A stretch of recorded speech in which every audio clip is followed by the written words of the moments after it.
अस्सलाम वालेकुम बच्चों। मेरा नाम हम्माद है और मैं आपके पास एक नया लेक्चर लेकर आ गया हूँ जिसका नाम है रेस्पिरेटरी सिस्टम।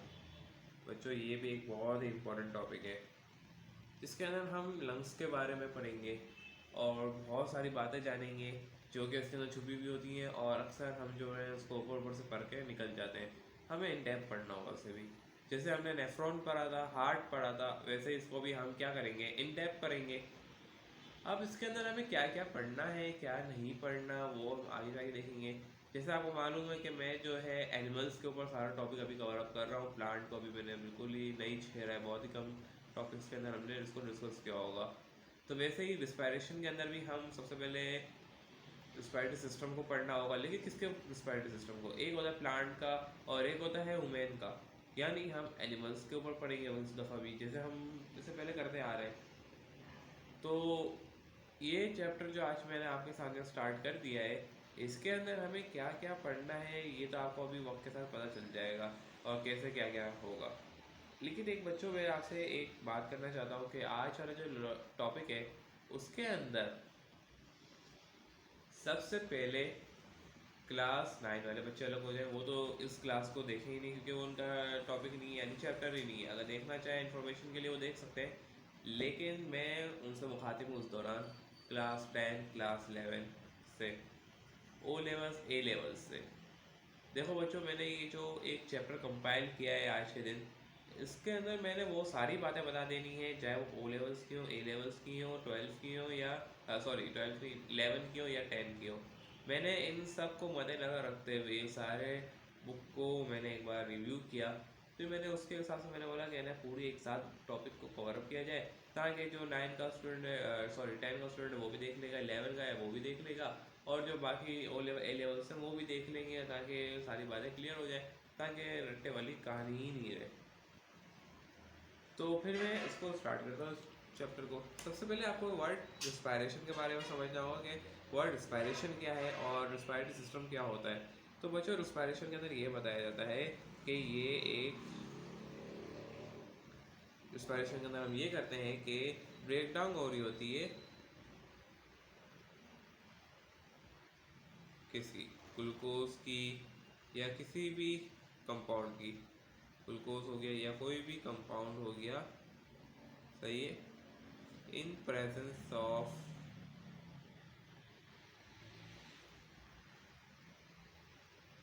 ऑक्सीजन। ऑक्सीजन की प्रेजेंस में जिस चीज़ की भी ब्रेकडाउन होती है उसे हम कहते हैं रिस्पायरेशन। अब बच्चे पूछते हैं कि ये तो हो गया रिस्पायरेशन, तो वर्ड ब्रीदिंग का क्या मतलब है और वेंटिलेशन का क्या मतलब है। सर जी, ये देखें कि ब्रीदिंग के अंदर आप जो है आप इनहेल और एक्सहेल कर रहे होते हो ऑक्सीजन को। यानी ब्रीदिंग का अगर मैं यहाँ पे मतलब लिखूँ आपके सामने, कलर चेंज कर रहा हूँ मैं। अगर आपसे कोई पूछे कि ब्रीदिंग और वेंटिलेशन के अंदर क्या फ़र्क है, ब्रीदिंग का मतलब ये होता है कि बच्चों के आप ब्रेन आपको ऑर्डर देता है, आप ब्रेन की वजह से, ब्रेन आपको ऑर्डर देता है और उससे आप वेंटिलेट कर रहे होते हो, वेंटिलेशन कर रहे हो। तो किसके ऑर्डर होता है, कौन दे रहा होता है, ब्रेन दे रहा होता है। ब्रेन के अंदर हम पर अभी हमने उसको नहीं स्टार्ट किया, वो कौन दे रहा होता है, वो दे रहा होता है सेरिब्रम,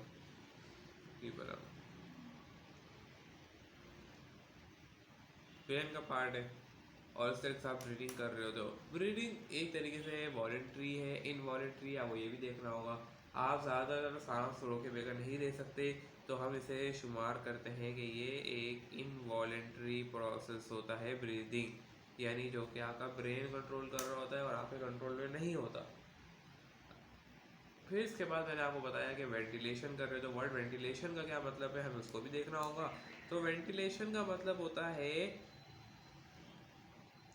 जिसके अंदर आप लोग बच्चों क्या कर रहे होते हो, इनटेक यानी सॉरी इनहेल और एक्सहेल कर रहे होते हो। इनहेल कर रहे हो तो फिर आपके पास अंदर जो एंटर होगी उसका नाम आपको मालूम होगा, वो होगी ऑक्सीजन O2। और अगर आप एक्सहेल कर रहे हो यानी एक्सहेलेशन हो रही है, एक्सहेल हो रही है, तो उसके अंदर आपके पास आ जाती है CO2। ये बात आपको पता चल गई कि वेंटिलेशन और ब्रीदिंग के अंदर क्या फ़र्क है। रिस्पायरेशन तो चलो आप लोगों को समझ में आ गई होगी, जिसके अंदर आपने क्या करा कि ना ब्रेक डाउन करवा दी किसी ग्लूकोज की या कोई भी कंपाउंड की, और फिर वो सेल के अंदर डिस्ट्रीब्यूट होगी, अभी हम उसको भी देखेंगे। जैसे हमने डाइजेशन के बारे में पढ़ा था, डाइजेशन के अंदर हमें अभी उसके प्रोसेस के अंदर हमने स्टेप्स को जो है तकसीम किया हुआ था, उसको भी हम वापसी यहाँ पे देखेंगे कि ना हमने वहाँ एक छोटा सा टॉपिक छोड़ दिया था। आप जिसने डाइजेशन की वीडियो देखी हुई है वो फिर उसको मालूम होगा कि है ना हम किस बात की बात कर रहे हैं, वो भी हम चलते हैं उसकी तरफ। तो बच्चों मैंने आपको क्या क्या बता दिया कि आप जो है यहाँ पे किस चीज़ को देख रहे होते हो, रिस्पायरेशन को। रिस्पायरेशन के अंदर क्या होती है, ब्रेक डाउन हो रही होती है ग्लूकोज की, और कंपाउंड, और कोई भी कंपाउंड हो सकता है, जैसे ग्लूकोज हो गया, कार्बोहाइड्रेट्स हो गया, प्रोटीन हो गया, और वॉट एवर, उसको मज़ीद आप ब्रेक डाउन कर रहे होते हो, सही है। दूसरी बात आती है वो होती है ब्रीदिंग की, और ब्रीदिंग के अंदर आप क्या कर रहे होते हैं कि ना ब्रीदिंग और वेंटिलेशन के बारे में हमें समझना होता है। ब्रीदिंग कौन करवाता है, ब्रेन करवाता है। ब्रेन का कौन सा पार्ट कराता है, सेरेब्रम कराता है। अभी हमने ब्रेन के टॉपिक को नहीं डिस्कस किया है अपने चैप्टर के अंदर, यानी अपनी वीडियोस के अंदर कोई भी मैंने ये चैप्टर स्टार्ट नहीं करवाया। इंशाल्लाह जल्दी मैं उसके ऊपर भी एक वीडियो ले आऊँगा। अच्छा, तो ब्रेन के अंदर क्या हो रहा होता है कि आप जो है सेरेब्रम होता है आपके पास, सेरेब्रम से आप वेंटिलेशन कर रहे हो। जो वेंटिलेशन एक कौन सा प्रोसेस, इनवॉलेंटरी प्रोसेस है, आपको ये भी मालूम हो गया, जिससे आपकी ब्रीदिंग कंफर्म हो रही होती है, सही है। फिर इसके बाद हमें देखना होगा कि वेंटिलेशन के अंदर इनहेल और एक्सहेल के अंदर कौन कौन से इवेंट्स परफॉर्म हो रहे होते हैं, उसको हमें देखना है। तो उसके लिए हमें पहले रेस्पिरेटरी स्ट्रक्चर को देखना पड़ेगा। तो फिलहाल मैं अभी इनहेलेशन और एक्सहेलेशन को बस इतना ही लिखा है कि और क्योंकि इनहेल हो रही होती है, एक्सहेलेशन हो रही थी, और कौन कौन से जो मैंने बोला कि इवेंट्स हो रहे होते हैं जिसकी वजह से इनहेल पॉसिबल बन जाती है और एक्सहेल पॉसिबल बन जाती है। तो इन सारे टॉपिक्स को हमें देखना है, तो उसके लिए हमें पहले इसके स्ट्रक्चर को देखना पड़ेगा। लेकिन स्ट्रक्चर से पहले मैंने आपको एक और बात बतानी थी, जैसे हम पढ़ चुके हैं उसको डाइजेशन के अंदर, और वो क्या है अभी मैं आपको दिखाता हूँ। मैंने आपको पहले भी बताया हुआ है कि आप जो है सबसे पहले इंजेक्शन करते हो, सही है। इंजेक्शन के अंदर क्या होती है कि आपने कोई भी इनटेक कर दिया, यानी सही है, इनटेक होगी आपके पास, आपने ग्लूकोज सपोज करें इनटेक कर लिया है, सही है। आपने ग्लूकोज किसके ज़रिए लिया, ग्लूकोज ले लिया, यानी C6H12O6 किसके ज़रिए लिया, आप सपोज कर लें कि आपने ये लिया है एक चॉकलेट के ज़रिए, सही है। चॉकलेट के ज़रिए आ गया भाई, चॉकलेट में था, सही, आपने चॉकलेट खाई और उससे इनहेल हो गया, सही। इसके बाद आपके पास आती है, क्या आती है कोई बताएगा, कि सब कुछ मैं ही यहाँ पे बताना शुरू कर दूँ तो फिर काम हो गया हमारा। जी बिल्कुल, इंजेक्शन होती है, इंजेक्शन के बाद आपके पास डाइजेशन होती है, सही है। ये हम पूरे डाइजेशन सिस्टम के अंदर पूरा पढ़ के आ चुके हैं कि इसके अंदर मैक्रो से हम कहाँ जा रहे होते हैं, माइक्रो में कन्वर्ट हो रहा होता है, या आपने पूरा पढ़ा हुआ होगा क्लास 9 के अंदर। फिर इसके बाद मैंने आपको बताया था कि ना एक नया होता है जिसका नाम है एब्जॉर्प्शन। एब्जॉर्ब हो जाता है ब्लड के अंदर, एब्जॉर्प्शन हो गई। एब्जॉर्प्शन कहाँ हो रही होती है, इन ब्लड, सही है। अब ब्लड से भी हमें उसको मज़ीद तोड़ना होता है जिसका नाम है डाइजेशन, और वो डाइजेशन के नाम से हम उसको किससे जानते थे, एस्लिमेशन के डिस्ट्रीब्यूशन, जिसके नाम हम नाम दिया था डिस्ट्रीब्यूशन होती है, और इसी डिस्ट्रीब्यूशन को अभी हमें समझना है। तो मैंने आपको क्या क्या बताया, आपने ग्लूकोज लिया, ग्लूकोज को मैक्रो से माइक्रो में कन्वर्ट कराया, फिर उसके बाद उसकी एब्जॉर्प्शन हो गई थी ब्लड के अंदर विलाय के ज़रिए। फिर विलाय से अब हम आगे जा रहे हैं जिसका नाम है एस्लिमेशन। अब एस्लिमेशन को हमें समझना है, तो एस्लिमेशन क्या होता है। वैसे मैंने आपको लास्ट जो हमने डायरेक्शन पढ़ा था उसके अंदर मैंने आपको एस्लिमेशन को बोला था कि मैं आपको बायोएनर्जेटिक्स और रिस्पायरेशन के अंदर समझाऊंगा। तो ये वही वक्त है जिसके अंदर हम उसको एस्लिमेशन को डिस्कस करने जा रहे हैं, और बायोएनर्जेटिक्स के अंदर तो वैसे इसको डिस्कस कर चुके हैं, जो कि आपने प्लांट के हिसाब से पढ़ा होगा, और वहाँ पे भी रिस्पायरेटरी सिस्टम के अंदर पढ़ा होगा थोड़ा बातें। तो यहाँ पे हम इसको डिटेल में पढ़ेंगे। तो एस्लिमेशन से फिर उसके बाद इजेशन होती है, लेकिन अभी हम इजेशन की तरफ नहीं जाएंगे। अब इजेशन की तरफ नहीं जा रही, इजेशन का आपको मालूम है मतलब क्या होता है। तो मैं इसको फिर यहाँ से दो हिस्सों में, यानी अगर मैं चाहूँ तो डिवाइड कर सकता हूँ। अगर मैं यहाँ पे एक इसको ले जाऊँ, एक ये पार्ट हो गया अपनी एस्लिमेशन से, आपको मालूम होगा क्या हो जाती है, इजेशन हो जाती है, सही है। लेकिन एस्लिमेशन के अंदर क्या हो रहा होता है, हमें इसको अभी पढ़ना है साथ में। तो यहाँ से आपके पास दो रास्ते आ जाते हैं एस्लिमेशन से, एक आ जाता है इजेशन का, और एक हो जाता है जिसके अंदर अभी हम रिस्पायरेटरी सिस्टम को पढ़ेंगे। तो क्या होता है कि ना इसके अंदर क्या होता है, जो ग्लूकोज इनटेक है उसकी ब्रेक डाउन होगी और सेल के अंदर डिस्ट्रीब्यूट होगा। तो ये इस तरीके से काम करता है कि ये सबसे पहले ऑक्सीजन डिस्ट्रीब्यूट कर देता है, सेल की तरफ जाता है। सेल क्या करता है कि ऑक्सीजन आता है इसके पास, सेल से ये जाता है, ये ग्लाइकोलाइसिस करता है। सही है। ग्लाइकोलाइसिस के अंदर क्या होता है, ग्लाइकोलाइसिस के साथ जाहिर हो रहा है, लाइसिस का मतलब क्या होगा, ग्लाइकोलाइसिस। लाइसिस का मतलब क्या होता है, कहना ब्रेक डाउन करना, टूटना, और मतलब लाइसिस कर देना, कहना ब्रेक डाउन करवा देना, लाइसिस का मतलब होता है। और ग्लाइको का मतलब आपको साफ जाहिर हो रहा है कि उसका मतलब है कि ना, सॉरी बच्चों, हमारे यहाँ ऐसे शोर हो रहा होता है, अब क्या कर सकते हैं, आगे चले फिर। तो लाइसिस का मतलब यही होता है कि ना आप क्या कर रहे होते हो, ब्रेक डाउन करवा रहे होते हो। दूसरा ग्लाइको का मतलब क्या होता है, कार्बोहाइड्रेट। तो मैंने इसको दो हिस्सों में तोड़ देता हूँ, आपको मालूम होगा। लाइसिस का मतलब होता है ब्रेक डाउन। किस चीज़ की ब्रेक डाउन, ग्लूकोज की जहाँ इंटेक किया था और डाइजेशन से यहाँ तक ये पहुँचा था, सही है, कोर्स की ब्रेक डाउन हो गई। अब ये ब्रेक डाउन होने के बाद किसकी प्रेजेंस में होगा, जाहिर सी बात है, मैंने आपको बताया था कि ये होगा ऑक्सीजन की प्रेजेंस में, जो आपने क्या की होगी, इनहेल की होगी। और किसके ज़रिए, मैंने आपको बताया था, ब्रीदिंग के ज़रिए। और ब्रीदिंग के अंदर क्या हो रहा था, वेंटिलेशन।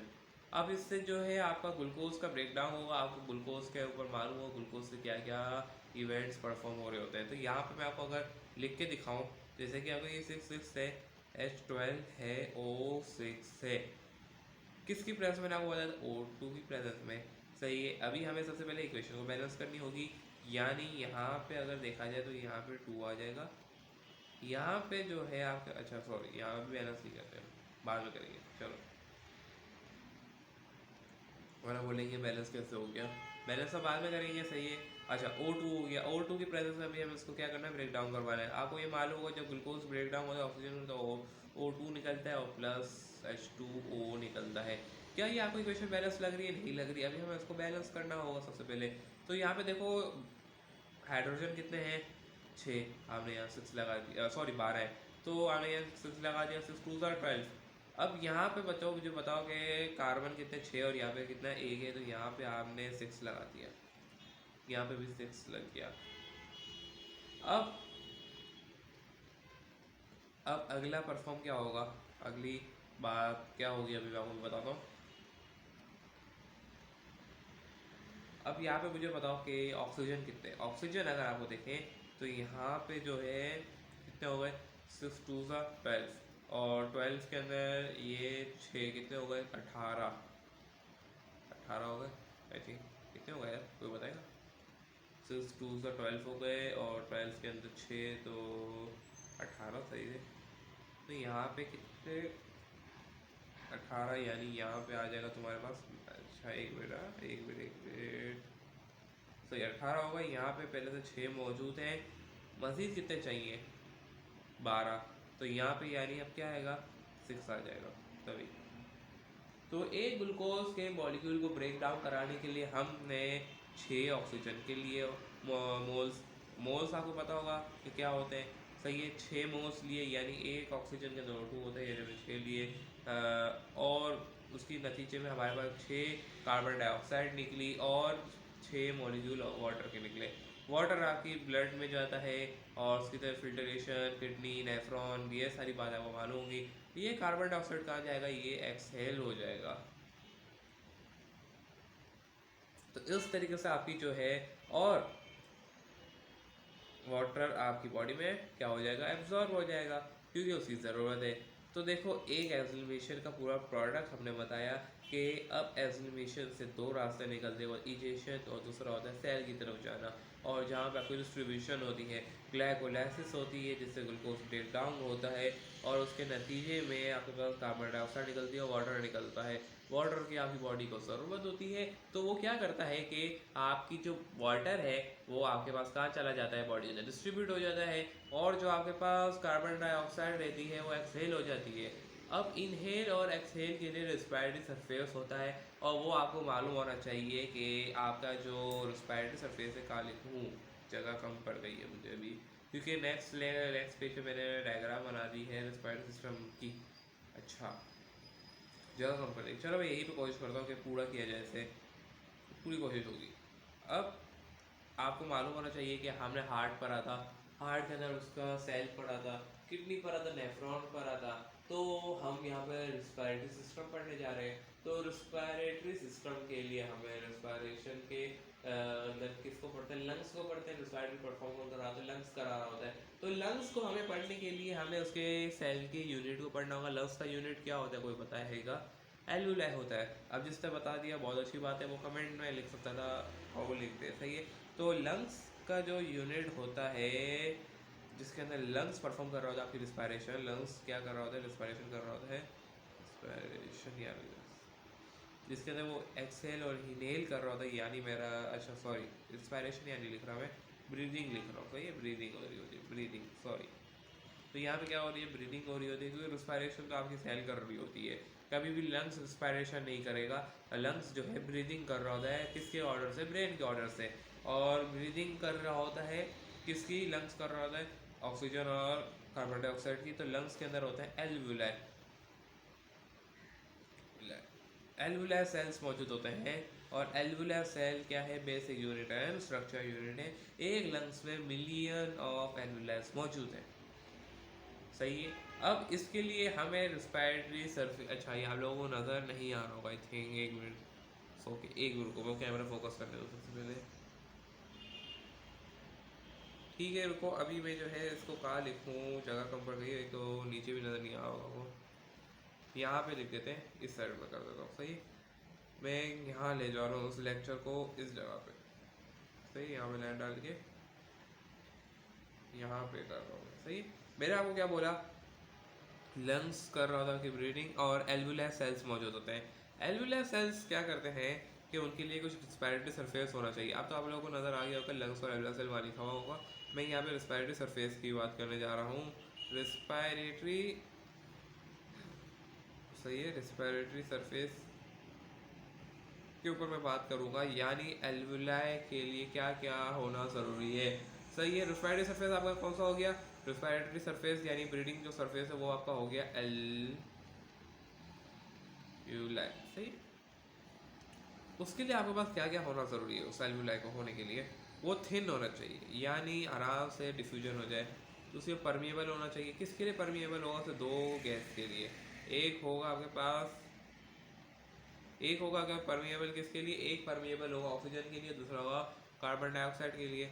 मॉइस्ट होना चाहिए ताकि इजीली डिफ्यूज हो जाए, इनहेल एक्सहेल में कोई मसला ना हो, और एल्वुलाई के अंदर आराम से ऑक्सीजन जा सके और आ सके, और फिर कार्बन डाइऑक्साइड जा सके और आ सके। एक बात आपको ये भी पता होनी चाहिए, यानी डिफ्यूजन आराम से हो जाए, सही है। यानी डिफ्यूजन कराने के लिए आपको मॉइस्ट का होना ज़रूरी है, इसका थिन परमिएबल मॉइस्ट, यानी डिफ्यूजन आराम से हो सके। ये आपको मैंने कुछ बातें बताई। अब आगे हमें पूरी रिस्पायरेटरी सरफेस को पढ़ना होगा कि कैसे काम करता है। तो उसके लिए मैंने एक डायग्राम बनाई है, अब हम डायग्राम की तरफ चलते हैं, सही है। और डायग्राम से देखते हैं कि ये कैसे काम कर रहा होता है। कैमरा में फोकस कर रहा हूँ।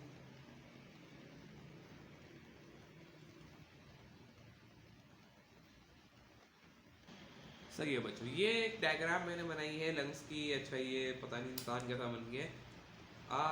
इंसान को छोड़े, आपका जो काम है वो लंग्स के ऊपर होना चाहिए, तो मैंने लंग्स पूरा एक बनाया है, सही है। तो मैं पहले इसके लेबलिंग कर देता हूँ ताकि आपको समझने में आसानी हो जाए और कोई मसला ना हो। जो ब्लू से है, अच्छा सही है, मैं चारों कलर का इस्तेमाल करूँगा ताकि आपको मालूम हो सके कि कौन सी बात मैंने कहा, क्या लिखी और क्यों लिखी है। जो मैंने बच्चों ब्लैक से बनाया है, ये आपका होता है फेरस, सही है। ये हो गया आपका फेरस आ गया। जो मैंने रेड से बनाया है, इसे हम कहते हैं ट्रैकिया।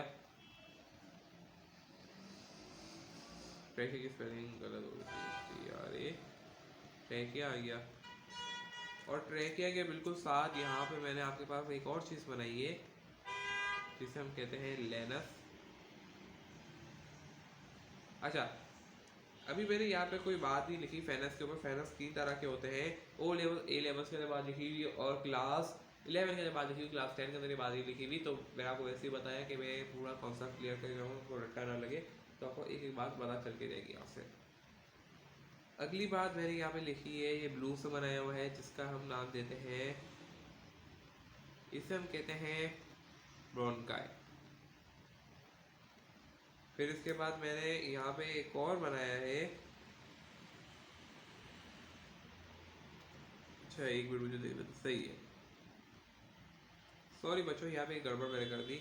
ये जो ब्लू से बनाया है ये तो ये होता है आगे पास प्राइमरी वाला, सही है। ब्लू वाला जो होता है वो खाली ब्रोंकाई नहीं होता, उसे हम कहते हैं साथ में प्राइमरी ब्रोंकाई भी कहते हैं। फिर इसके बाद जो मैंने इससे पहले एक और ग्रीन से बनाया है उसे हम खाली ब्रोंकाई कहते हैं। उसको मैं फिर मैं यहाँ पे बना देता हूँ इस तरफ,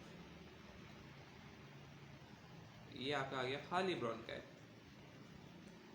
फिर जो मैंने ब्लैक से बनाया है इसे हम कहते हैं सेकेंडरी ब्रोंकाई। अभी आप खाली लेबलिंग को देखें, इसको बाद में देखिए कौन क्या कैसे कर रहा है। अच्छा मैं इसको जो है ये ब्लैक वाला है उसको मैं इस तरफ लिख देता हूँ, ये वाली तरफ, ताकि जगह बन सके। इसे हम कहते हैं सेकेंडरी ब्रोंकाई। इसी तरीके से आगे जो आपके पास आ जाता है रेड वाला, यानी ये होता है आपके पास टर्शियरी ब्रोंकाई।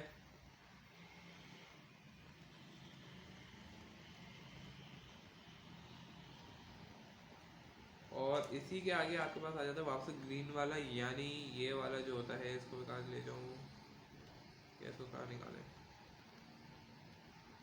यहाँ पे मैं निकाल रहा हूँ। इसे हम कहते हैं ब्रोंक्यूल्स।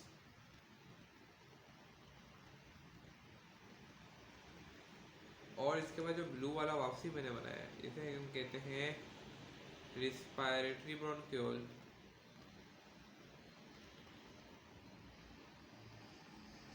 और इसी तरीके से आगे फिर उसके बाद आता है आपके पास एल्व्यूलाई, यानी जो मैंने ब्लू से बनाया है ये आगे आपके पास एल्व्यूलाई, सही। ये वाला जो ब्लू है ये डायाफ्राम है आपके पास, सही है। इन सब के अभी हम फंक्शन और ये कैसे हो रहा है, ये क्या स्ट्रक्चर है, अभी हम सब पढ़ेंगे। और बाकी यहाँ पे ये जो ब्लैक है ये आपका हो गई नॉस्ट्रिल। और इसके साथ आ जाता है आपके पास ये जो रेड कलर का मेरे बनाया है ये एक्सटर्नल, यहाँ पे देखो इंटरकोस्टल मसल्स होते हैं। और जो ब्लैक से बनाया है मेरे अंदर जो डॉट डाले ये होता है इंटरनल कोस्टल मसल्स। और फिर इसके बाद जो ग्रीन से ये बनाया है ये होता है फ्लूइड, जैसे हर जगह फ्लूइड मौजूद है, प्रोटेक्टिव फ्लूइड ये होता है, सही, फ्लूइड। और इसके अलावा यहाँ पे मेरे आपको एक और चीज़ दिखानी है, ये लंग्स आपके पास,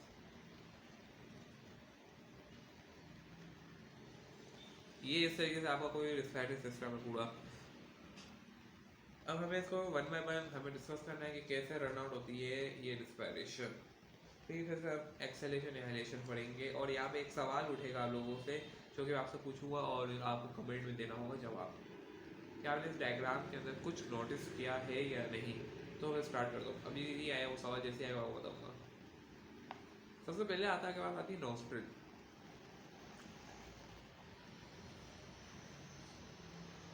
इस नोस्ट्रिल का काम क्या होता है कि ये एक्सेल और इनहेल में मदद करती है। किस में मदद करती है? एक्सेल और इनहेल में मदद करती है, यहाँ से एयर इंटर होती है। और इसके लिए आपके पास यहाँ पे जो है कुछ फंक्शंस होते हैं, यानी ये वॉइस होती है, यहाँ पे कुछ सिलिकेट्स, हेयर सिलिकेट्स मौजूद होते हैं ताकि आपकी ब्लड को, यानी आपके जो एयर इनटेक करें वो फिल्टर हो सके, साफ एयर अंदर जा सके। हेयर सिलिकेट्स मौजूद होते हैं, इसका काम क्या होता है कि फिल्टर एयर करना। इसके बाद एक्सटर्नल इंटरकोस्टल नोस्ट्रिल होती हैं, सही है, ये आपको मालूम चाहिए। एक्सटर्नल जो बाहर से होती है और इंटरनल जो अंदर से होती है। नोस्ट्रिल के बाद जो आता है आपके पास आता है उसका नाम हम कहते हैं कि वो आता है आपके पास फेनस। मालूम होगा आपको, पढ़ के आ चुके हैं हम उसे भी। क्या काम करता है? कॉमन पाथवे होता है। किसके लिए होता है मालूम होगा आपको? फॉर फूड एंड एयर के लिए। इसको हमने 3 हिस्सों में डिवाइड किया हुआ है, सही है। इसको हमने कितने हिस्सों में डिवाइड कर दिया है? 3 हिस्सों में डिवाइड कर दिया है, यानी ये 3 तरह के होते हैं। एक, या फिर दूसरा भी यही में बना देते हैं लेकिन जगह कम ना पड़े। और ये तीसरा, सबसे पहला जो आता है वो होता है आपके पास, उसका नाम कहते हैं नेसोफेनस। अच्छा, नेसोफेनस यानी नाक की तरफ, यहाँ पे एक फेनस होगा, नेसोफेनस यानी फेनस बहुत बड़ा होता है और जिस जगह जो पाया जाता है उसको हम उसको नाम के साथ डिस्ट्रीब्यूट करते हैं। आपको मालूम होगा, ये हम सैर के अंदर पूरा टॉपिक के अंदर डिटेल में बढ़ के आ चुके हैं, तो जिसको मालूम हुआ कि हम क्यों नाम दे देते हैं स्पेसिफिक, तो आपको मालूम होना चाहिए कि हम क्यों दे रहे हैं। अगली बात आती है, वो होती है आपके पास, उसका नाम होता है नेसोफेनस। के बाद आता है आपके पास आता है जिसका नाम है, कोई बता सकता है कि उसका क्या नाम होगा?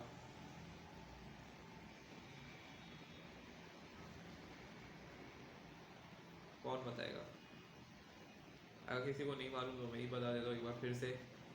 नेसोफेनस के बाद आता है आपके पास आता है ओरोफेनस। ओरोफेनस, अच्छा ओरोफेनस क्यों? क्योंकि माउथ की तरफ पाया जा रहा होगा। और तीसरा होता है वो होता है लेनोफेनस, यानी लेनस की तरफ पाया जाता है। और लेनस क्या काम करता है वो अभी आपको पता चल जाएगा आगे चलिए। तो इसी तरीके से अब हम आ जाते हैं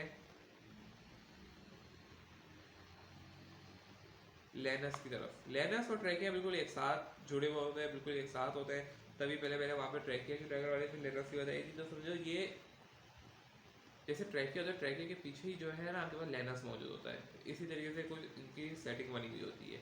तो लेनस का क्या काम है? लेनस ये करता है कि आपके पास होता है वोकल कॉर्ड, जिसके नाम हम जानते हैं, इसे हम वोकल कॉर्ड कहते हैं। और वोकल कॉर्ड का यही काम है कि वो आपके पास क्या करता है, साउंड प्रोड्यूस करता है। आपको ये भी मालूम होना चाहिए कि साउंड प्रोड्यूसिंग के अंदर आपकी मदद देता है। तो मैं यहाँ लिख रहा हूँ साउंड प्रोड्यूसिंग। इसके अलावा आ जाता है आपके पास ट्रैकिया। और ट्रैकिया का क्या काम है अभी हम उसको भी देखते हैं।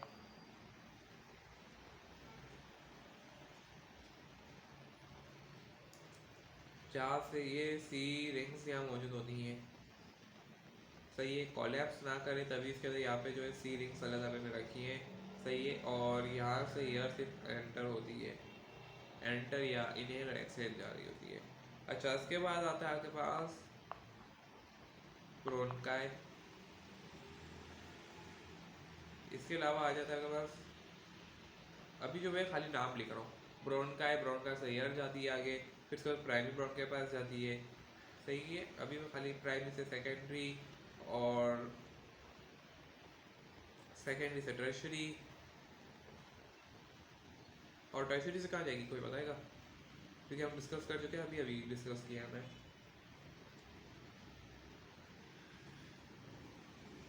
कोई बताएगा? कोई बताएगा उसे कमेंट में लिख दो, सही है, मैं आगे जा रहा हूँ। और इसके बाद जो आपके पास आ जाता है उसका नाम मैंने बताया कि ना ब्रोनक्यूल्स आ जाता है। और ब्रोनक्यूल से जो है यहाँ पे मैं लिख रहा हूँ, वो आ जाता है रेस्पिरेटरी ब्रोनक्यूल। और रेस्पिरेटरी ब्रोनक्यूल से आ जाता है एल। अच्छा फिर कट रहा है, रुको रुको, सब बता दिया आप लोगों ने। इसको इवन मैं कैमरा, सही है बच्चों, अब आप लोगों को नज़र आ रहा होगा, सही है, मैंने इसको फोकस कर दिया। और भैया मैं क्या लिख रहा था, एल्व्यूलाई, आ रहा है ना नज़र, बस सही है।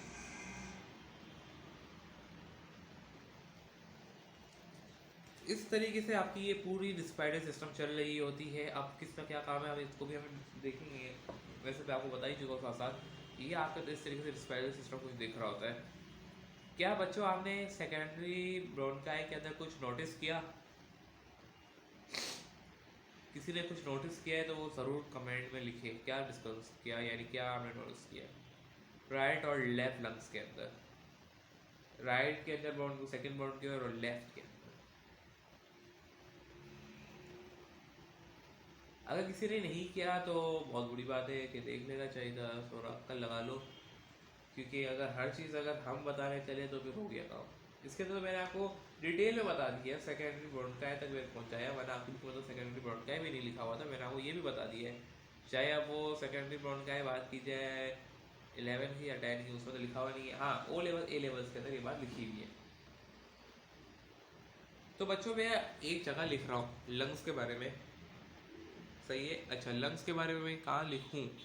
मैं वापसी थोड़ा सा यहाँ इस तरफ आ रहा हूँ, इस पेज पे, ताकि ये बड़ा रफ काम होगा। लंग्स के अंदर देखो, एक होता है आपके पास राइट लंग्स और एक होता है लेफ्ट लंग। ये हो गया आपके पास राइट लंग, ये हो गया आपके पास लेफ्ट लंग। तो मैं आपको क्या बताया, एक होता है राइट लंग और होता है लेफ्ट लंग। लंग्स के अंदर क्या होता है कि ये स्पंजी होता है, पिंकिश होता है। ये कैरेक्टरिस्टिक भाई ये बच्चों वाली है, ये मैं अभी यहाँ पे नहीं पढ़ाना। मुझे ये डाउट आपको क्लियर कराना है। किसी ने सवाल पूछा है आज तक किसी से, या किसी से पूछो, या आपने कोई नोटिस किया, आप 8 तक पढ़े, 8 के बाद आपने इतना पढ़ा, अगर कोई 10 पढ़ के 11 में आ गए, वहाँ पे अगर किसी ने नहीं पूछा कि वहाँ पे बुक में लिखा हुआ था कि राइट में होता है 3 हिस्सों में, राइट जो है मुश्तमिल होता है लंग्स, और लेफ्ट वाला 2 हिस्सों में होता है। जो राइट होता है वहाँ पे सुपीरियर, मिडल और इन्फीरियर होता है, और लेफ्ट में जो आता है वहाँ पे खाली 2 आ रहे होते हैं। एक का नाम होता है लेफ्ट के अंदर सुपीरियर और दूसरा होता है इन्फीरियर। राइट में लेकिन 3 आ जाते हैं, एक मिडल भी आ जाता है। किसी ने कोई सवाल किया है आज तक, चाहे वो 8 के अंदर आपने पढ़ा हो, अब अगर आप 10 में आ गए हैं या आप स्कूल जा रहे हैं, वहाँ पे टीचर ने अगर एक चैप्टर स्टार्ट कर दिया, आपने वहाँ पे अगर पढ़ भी लिया है और आप टेस्ट देकर आ भी चुके हैं उस चैप्टर का, और वहाँ पे अगर आपने सवाल किया नहीं किया, मुझे ये ज़रूर आपको डाउट क्लियर होना चाहिए कि आपने क्या यहाँ पे भी रट्टा लगाया, कि इसके पीछे लॉजिक नहीं पूछी कि अल्लाह ताला ने यहाँ पे राइट के अंदर 3 रखे हैं और लेफ्ट के अंदर 2 रखे हैं, उसके पीछे क्या बैकग्राउंड है, क्या ऐसी बातें हैं कि ना राइट के अंदर 3 पाए जाते हैं और लेफ्ट के अंदर 2 पाए जाते हैं, क्या इसके अंदर आपने कोई ऐसा बात नहीं पूछी? ठीक है बच्चों, यहीं पे आके डाउट्स क्लियर होने चाहिए। क्योंकि देखो बच्चों, एक होता है रट्टा लगाना और एक होता है समझ के पढ़ना। समझने वाला ज़्यादा बेहतर जा सकता है, वरना देखो मार्क्स तो दोनों ला सकते हैं, एक रट्टा वाला भी ला सकता है और एक जो है समझ के भी ला सकता है, दोनों ला सकते हैं। और ऐसा भी होता है कि ना रट्टे वाला मार्क्स ज़्यादा ले आता है और जो समझा हुआ बंदा होता है कम लाता है। सही, शायद उसको लिखने नहीं आता लेकिन समझना ज़्यादा अच्छा आता है, उसके डाउट ज़्यादा क्लियर होते हैं एक रट्टे के पास में। तो मैं यहाँ पे आपको रट्टा लगाने के लिए नहीं बैठा, मैं आपको यहाँ पे टॉपिक को पूरा क्लियर करना चाहता हूँ। तभी मैंने बोला था कि ये 10, 11 और O लेवल के लेवल्स सबको मैंने कंपेयर करके लेक्चर बनाया, ताकि कहीं रट्टेबाजी का नहीं चले। तो मैं वापसी अपने इस लेक्चर की तरफ आता हूँ कि जिसने नोटिस कर लिया वो बहुत अच्छी बात है, और जिसने नहीं किया वो फिर मैं लिख देता हूँ यहाँ पे। सेकेंडरी ब्रॉडकास्ट को हमने जैसे बोला कि 2 हिस्सों में मुश्तमिल होता है। मैंने बोला राइट के अंदर देखो, और एक मैंने बोला लेफ्ट के अंदर देखो। राइट के अंदर क्या चीज़ ऐसी है जो आपको नज़र आएगी और लेफ्ट के अंदर क्या नज़र आएगी। देखो सेकेंडरी ब्रॉडकास्ट यहाँ पे मैं आपको शो करूँ ब्लैक से, सही है। ये देखो, ये एक ब्लैक है, ये नहीं, अगर मैं आपको दिखाऊँ, ये एक ब्लैक हो गया पूरा, मैं कलर कर रहा हूँ उसे, सही है। और देखो मैंने यहाँ पे सेकंड ब्रॉडकास्ट को ब्लैक से किया हुआ है, सही है। और यहाँ पे जो है आपके पास, सही है, ये पूरा एक ब्लैक चल रहा है, सही है ना। ये यहाँ तक पूरा ब्लैक हो गया, ये दूसरा ब्लैक हो गया, ये दूसरी जोड़ आ गई। इसी तरीके से यहाँ से देखो, अब तो यहाँ से ये देखो, ये पूरा ब्लैक चल रहा है और ये दूसरा ब्लैक हो गया, ये भी ब्लैक की बात हो गई। अब अगर आप यहाँ पे देखते हैं, इस जगह ब्लैक को देखते हैं, तो यहाँ पे 3 हिस्से बन रहे हैं, सही है। एक ये जा रहा है ब्लैक, एक ये जा रहा है ब्लैक, और एक ये जा रहा है ब्लैक, सही है। 3 जगहों पे जा रहा है ब्लैक। इसी तरीके से अगर आगे आओ, यहाँ पे देखो, यहाँ पे 3 जा रहा है ब्लैक, यहाँ पे जा रहा है 3 ब्लैक, और यहीं पे जा रहा है 3 ब्लैक। यानी अल्लाह ताला ने राइट लंग्स के अंदर सेकेंडरी ब्रॉनकाई को 3 ब्रांचेस में डिवाइड किया हुआ है। अल्लाह ताला ने सेकेंडरी ब्रॉनकाई के अंदर जो है आपके पास 3 सेकेंडरी ब्रॉनकाइस रखे हुए हैं, 3 ब्रांच पे उसको मुश्तमिल किया हुआ है। इसके बरअक्स जो आपके पास लेफ्ट ब्रॉनकाई है, सेकेंडरी ब्रॉनकाई है, उसके अंदर मैं स्पेसिफिकली बात कर रहा हूँ, वहाँ पे अल्लाह ताला ने सिर्फ 2 ब्रांचेस में मुश्तमिल किया हुआ है, ये 1 और ये 2। इसी वजह से जो राइट लंग्स है वहाँ पे 3 पार्ट होते हैं, सुपीरियर, मिडल और इंफीरियर, और लेफ्ट के अंदर 2 पार्ट होते हैं। यही बात है कि यहाँ पे आपके पास एक सेकेंडरी ब्रॉनकाई के अंदर 3 सेकेंडरी ब्रॉनकाई पाए जाएंगे। मैं यहाँ लिख देता हूँ, एक सेकेंडरी ब्रॉनकाई कंटेंट आ रहा है ना, थोड़ा सही है। 3 सेकेंडरी ब्रॉनकाई,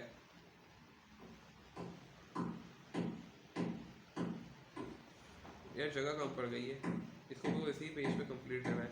इसके बाद जो आपके पास दूसरा आता है उसका नाम है लेफ्ट। लेफ्ट के अंदर एक सेकेंडरी ब्रोंकाई कितने कंटेंट कर सकता है,